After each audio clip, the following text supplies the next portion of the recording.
Jagex is being sold for over £900 million, about $1 billion, to a new investment group.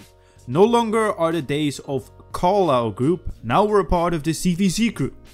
What does that even mean to you? You're a regular player. Should you care? Will the game now be a part of some extreme microtransaction world where everything is just getting milked even more? Well, hold your horses. In this video, we're going to be talking about the things that I think will be happening. And a big caveat here is what I think, because one, I'm no expert, and two, no one knows. And looking into something that other possible investors said for a reason why they did not want to invest in Runescape, because that might even be more interesting than this new takeover. So let me know in the comment section down below what you think of it, and if you happen to be an expert on business and stuff and you can give me a little bit more background information, that would be great, because I would love to know something more about this takeover. And if it's a good comment, I'll pin it. Leave a like as well, subscribe if you're new, and let's get into it. So who are our new overlords that took over from the Carlyle investment group? Well, it's another investment group called CVC, which is an investment group based in Luxembourg that owns all sorts of assets, from assets in F1 teams to pet stores to gambling sites like Sky Gambling. And they now own Jagex as well. It's just a part of their portfolio. And the main aim of these companies is pretty much to buy an asset, in this case Jagex, and to sell it on for a profit, like Carlyle did. I think Carlyle acquired Jagex for about £400 or £500 million, and now sold it for £900 million, which is a £400 million profit. Obviously, besides the money they earned from actually running the game, which I don't even know how that's calculated in, and that's not important at all. But what does that mean for RuneScape? Does this mean that CVC will just introduce more aggressive microtransactions and try to milk the game even more than they already are? Well, that is a possibility. But quite frankly, I don't really see it happening. I think everything that's going on in RuneScape right now is already on a fine line of people just accepting it, kind of. Look at Hero Pass. They pushed it too far with the gameplay buffs thing, and that really took a hit on Jagex in general. Its reputation, the faith from the players, and all sorts of things. And obviously, I'm mainly focusing on RuneScape 3. We'll actually touch on Old School in just a second as well, because it actually involves something that other possible buyers said. But back to the RuneScape 3 thing.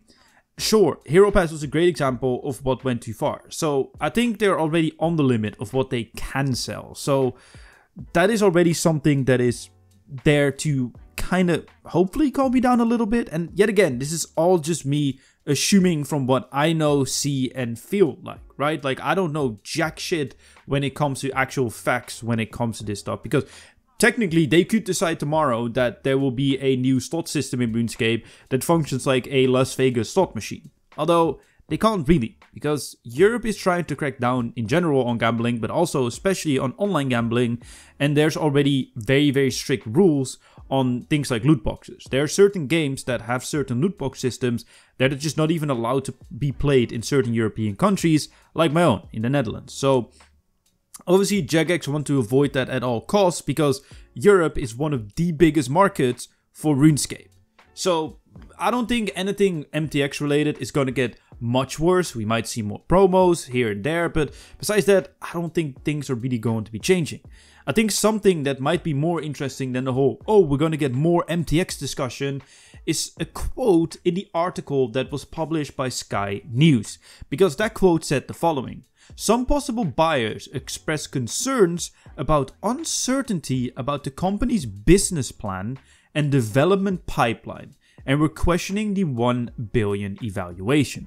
Now, you can look at this from many perspectives, and I think one of the perspectives to obviously look at it is the lack of content that RuneScape 3 is currently producing and that we are seeing, which is something that, yes, we should be worried about. And this could be a form of proof, because obviously these investors are allowed to hear about what's happening in the following year when it comes to RuneScape 3. And yet again, we're still only looking at RuneScape 3 right now. And that could be one way to interpret it, that the next year of RuneScape 3 is looking very bleak, and that they are looking at it from that point of view. However, I think there might be another point of view here that a lot of people don't seem to consider, especially RuneScape 3 players. Because Old School RuneScape is the biggest game that Jagex owns. It has about 5 times the active players online at any point, even though there are a lot of bots as well.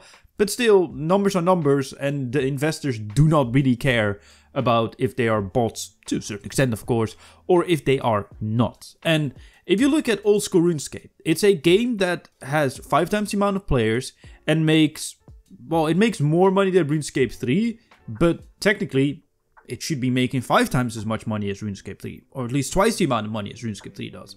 But it's closer than it technically should be, kind of. And obviously, we know why that is. RuneScape 3 has a lot of microtransactions, and old school RuneScape only has bonds and memberships, which will stay that way. And it wouldn't surprise me that when this takeover happened, that it was clearly stated that this game cannot be monetized like the other one because of various reasons. Obviously, they can do it when they want to, but they are probably also being made aware of how many players will be lost from it and the reputation, etc. So I don't really see them doing it. But the thing is, all these other investment companies all look at it from a business point of view. They see this game that can be monetized, and then the people are going to be telling, yeah, but our players will be mad. And obviously, they don't care. They want to make as much money, and if it's made really, really clear that, you know, nothing can happen to it because, who knows, maybe there are some contractual things in place. I don't know, I'm just assuming. But I think that's a very interesting thing, and I think that's mainly where this statement is kind of looking at. It's like, there is this one game that has so many players and that is barely monetized to an extent, of course, when it comes to other microtransactions, whether that's cosmetics or whatever it might be, versus the other game that's overly monetized where there are a lot less players. So maybe these other companies thought, hey, you know what, we don't really believe in this business plan and this idea and how you're pretty much running this game, and we don't want to be a part of that. Because we think that it's not good for the future, when us gamers do understand that, you know, that's kind of the way that we prefer our game to be ran. But yeah, that's just a positive way of thinking about it, right? And I'm just very curious to see what this means for RuneScape. Because sure, you can think in a very negative sense of, oh no, it's over now, they're just gonna milk it again. But then again, if you milk a game too much, you're gonna be losing players. So they will always be balancing on a fine line of trying to push as much microtransaction when it comes to RuneScape 3 to make as much money as they can and to increase the profits and increase the memberships, to the other side where it's just like you need to actually create good content. Like you actually need to invest in the company to make it grow, whether that's investing into a bigger content development team, whether that's investing into a new IP, because obviously RuneScape is still working on that new IP that we still don't know what is, and they are very, very much banking on the success of RuneScape and old school RuneScape and whatever the new IP is. They need it to be successful so that their reputation and obviously their, you know, evaluation will be growing over the years. And you can't do that by just milking it. I feel like if it's an investment firm where the main goal is to sell it on for a profit, we are a bit more safe than a privately owned company that just wants to own it and just do whatever it does with it, because they are probably more likely to milk a product, especially RuneScape 3, than an investment company that really benefits from this game adding more value to it. And the only way to add more value is it to, you know, get more members to be part of this game, and you get more members by creating good content and simplifying the early game and getting more people on board. But those are just kind of my thoughts. Like I said, I am no expert on the matter, and I'm just kind of ranting and venting and just giving my ideas about what this all means. Don't worry too much. It is okay. We will be fine. This is like the 7th time in the last 10 years or something that RuneScape has been taken over. We're Gucci. We are fine. So don't worry about it. Leave a like in this video if you do enjoy it. Subscribe if you're new. Comment. Check out my second channel. And yeah, my name's Jagex. See you guys in my next video.